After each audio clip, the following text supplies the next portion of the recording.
Hi friends, today's real Christmas story was sent to me by my friend Tom. Back in the latter part of the 1990s, I was working with a few part-time jobs on the side to supplement and help out. One was a crowd management position with an outfit out of Denver. We weren't armed, so they couldn't call us security. One December night, I was scheduled to work backstage at the Paramount Theater in Denver for a Michael Martin Murphey show. Cool. It was an inside, out of the cold job and an outstanding performer. I even got to help with the special effects backstage. I remember a Christmas story he told and I borrowed it. I've made it my own, but I always give him credit. It goes like this. Way back when I moved to Colorado, I settled out in a little ranching community on the Eastern Plains. A small town. There were only two churches, the Catholic Church and a non-denominational Protestant church where I attended. There were a lot of traditions in that church. One, on the last Sunday before Christmas, the pastor would always base his sermon on the Christmas story. Sure enough, that was the subject of that morning's sermon.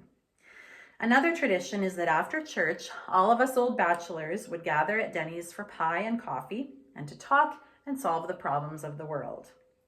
Well, as it would happen, just after the service ended, the pastor's wife got called away to go with some of the other ladies at the church. They needed to go and visit some folks who were shut in and take them gifts and food. So the pastor showed up at Denny's. We got him a chair, and old Luke paid for the pastor's pie and coffee. As we were sitting talking, one rancher spoke up.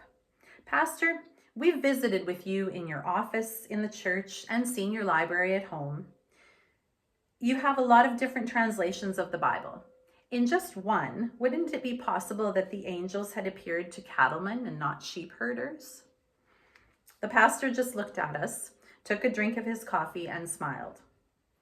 Men, the good Lord knew what he was doing when he had the angels appear to the shepherds to tell them the good news. If the angels had appeared to cattlemen, odds are there would have been a Texan in the bunch, and when they had gone back to town, no one would have believed them.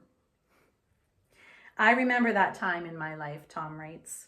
I had a few bumps in the road. I needed a good story to cheer me up a bit, and that did the trick. It made for a good Christmas season. Thank you for sharing that story, Tom. I love how someone else's story becomes a part of our own story. This is the perfect example. Please send me a story, share one with me.